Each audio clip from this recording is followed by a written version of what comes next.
Passport জালিয়াতি মামলায় এবার আন্তর্জাতিক বিমান সংস্থা থেকে তথ্য তলব। আন্তর্জাতিক বিমান সংস্থা থেকে তথ্য চাইল লালবাজার।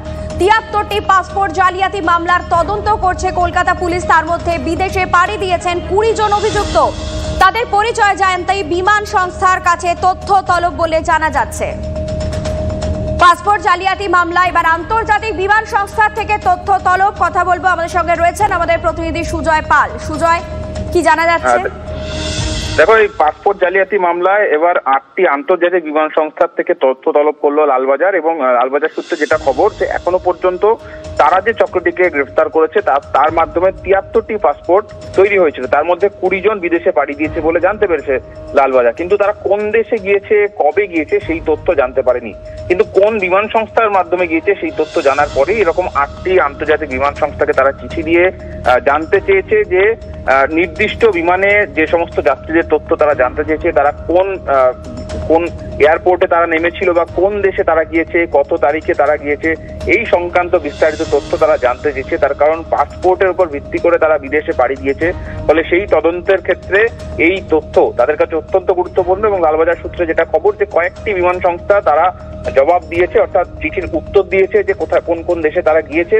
তো বাকি এখনো বিমান সংস্থার থেকে তারা উত্তর এখনো পায়নি। সেই উত্তরের অপেক্ষা রয়েছে লালবাজার, এবং সেই তথ্য সামনে এলে আরো বেশ কিছু তদন্ত এগিয়ে নিয়ে যাওয়া সম্ভব বলেই লালবাজার। ধন্যবাদ সুজয়।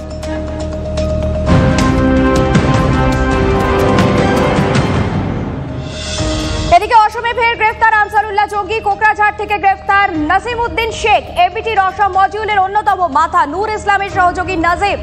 আইডি তৈরিতে পারদর্শী নাজিম। দাবি অসম পুলিশের, ডিসেম্বরে অপারেশন প্রঘাত শুরুর পর থেকেই পালিয়ে বেড়াচ্ছিল নাজিম। সিজার মন্ডল এই মুহূর্তে আমাদের সঙ্গে রয়েছেন টেলিফোনে। সিজার, এই নাজিমের ব্যাকগ্রাউন্ড কি জানা যাচ্ছে? মডিউল, এবিটির মডিউল, কারণ এর আগে সে জামাতুল মুজাহিদিন বাংলাদেশের সঙ্গে যুক্ত ছিল। পরবর্তীকালে আনসারুল বাংলা টিম যখন এখানে মডিউল তৈরি করে তখন সেখানে সে যোগ দেয় এবং নূর ইসলামের অত্যন্ত ঘনিষ্ঠ। যে নূর ইসলাম অসম থেকে বাংলায় এসে সাহায্য করেছিল এখানকার মডিউল তৈরি করার ক্ষেত্রে, সেই নূর ইসলামের ঘনিষ্ঠ ১৭ই ডিসেম্বর যে মুহূর্তে অপারেশন প্রঘাত শুরু হয় ৩টে রাজ্যে, অসম, বাংলা এবং কেরলে, তখন থেকেই সে কিন্তু ফেরার ছিল। গতকাল রাতে কোকরাঝাড়ের একটি ডেরায় সে ফেরার সঙ্গে সঙ্গে এসটিএফ খবর পায় এবং জেলা পুলিশ অর্থাৎ কোকরাঝাড় জেলা পুলিশের সঙ্গে যৌথ অভিযানে এসটিএফ তাকে গ্রেপ্তার করেছে। ধন্যবাদ সিজার। কথা বলছিলাম আমাদের প্রতিনিধি সিজার মন্ডলের সঙ্গে। বাংলাদেশে সংখ্যালঘুদের ওপর নির্যাতন চলছে, এবার তা আরো চরমে পৌঁছলো। ওপার বাংলায় দিকে দিকে কট্টরপন্থীদের রোষে সংখ্যালঘুরা। এমনই পরিস্থিতি যে সন্তানের মুখে ভাত দিতে সীমান্তে পেরোতে হলো দম্পতিকে। মৌলবাদীদের ভয় এপার বাংলায় বীরভূমের গুরুকুল নাট্য আশ্রমে হলো সন্তানের অন্নপ্রাশনের অনুষ্ঠান। দিকে দিকে হেনস্থার শিকার হচ্ছেন হিন্দুরা, সংখ্যালঘুরা। ঢাকা বিশ্ববিদ্যালয়ের রেজিস্ট্রার পদ থেকে পদত্যাগ করতে বাধ্য করা হয়েছে বাচ্চার মামাকেও। এখন দেশের অশান্ত পরিস্থিতির কারণে ওপার বাংলায় সন্তানের মুখে ভাতের অনুষ্ঠানই করতে পারলেন না ওই দম্পতি। এপার বাংলায় সন্তানের অন্নপ্রাশনের অনুষ্ঠান সারলেন। আত্মীয় স্বজনরা ভিসার সমস্যার কারণে দুদেশের যে টানাপোড়েন চাপান্তর চলছে, ভারত এবং বাংলাদেশ দুটো দেশেরই ভিসা রেস্ট্রিক্টেড করছে। ভিসা পাবে কি পাবে না নিশ্চয়তা নেই। আমি ওর ভিসাটা অনেক কষ্ট করে পাইয়ে দিয়ে তারপরে ওকে এদেশে নিয়ে এসেছি।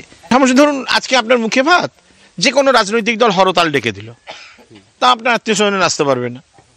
আপনি ৫০০ জনের অ্যারেঞ্জমেন্ট করছেন, ১০০ জন এলো, বাকি ৪০০ জন এলো না, খাওয়াগুলো নষ্ট হবে। যেহেতু ভিসা এখন রেস্ট্রিক্টেড, এইটা একটা বড় সমস্যাই।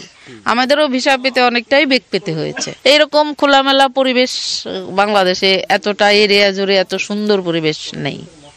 মানে আমি যদি গ্রামেও করি কিন্তু এত সুন্দর পরিবেশ, এতটা জায়গা কোথাও নাই। সেটা মূলত সেই কারণেই আসলে এখানে করা। ভারত এবং বাংলাদেশ দুই রাষ্ট্রের কোথাও একটা তো টানাপোড়েন আছেই, ভিসার সমস্যা আছেই। তো খুব স্বাভাবিকভাবেই একটা মঙ্গল অনুষ্ঠান ওরা এই পরিস্থিতিতে হয়তো করতে চায়নি। আমাদের ভালো লাগার যে পশ্চিমবঙ্গের নানা জায়গায় ওরা করতে পারতো, ওর নিজের বাড়ি মেদিনীপুরে সেখানে করতে পারতো, কিন্তু ওরা চেয়েছিল যে যেখানে দুই বাংলার সংস্কৃতির মিলন ক্ষেত্র তৈরি করা যায়, যেখানে একটা সুস্থ সাংস্কৃতিক পরিবেশের মধ্যে ছেলের অন্নপ্রাশন করা যায়, সেই ভাবনাতেই ওরা এখানে ছুটে এসেছে এবং আমরা সর্বতোভাবে সহযোগিতা করেছি।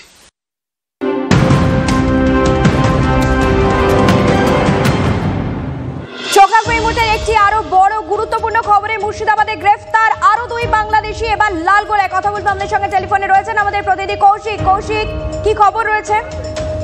দেখো, যেটা এখনো জানা যাচ্ছে যে লুৎফর রহমান নামে একজন বাংলাদেশিকে প্রথমে গ্রেপ্তার করে এবং তারপরে জিজ্ঞাসাবাদ করে আরো একজনের হদিশ পায় মোহাম্মদ রাজেশ, তাকে গতকাল রাতে গ্রেপ্তার করে। এই লুৎফর রহমান এবং রাজেশ বেশ কয়েকদিন আগেই কিন্তু বাংলাদেশ থেকে ভারতে এসেছিল।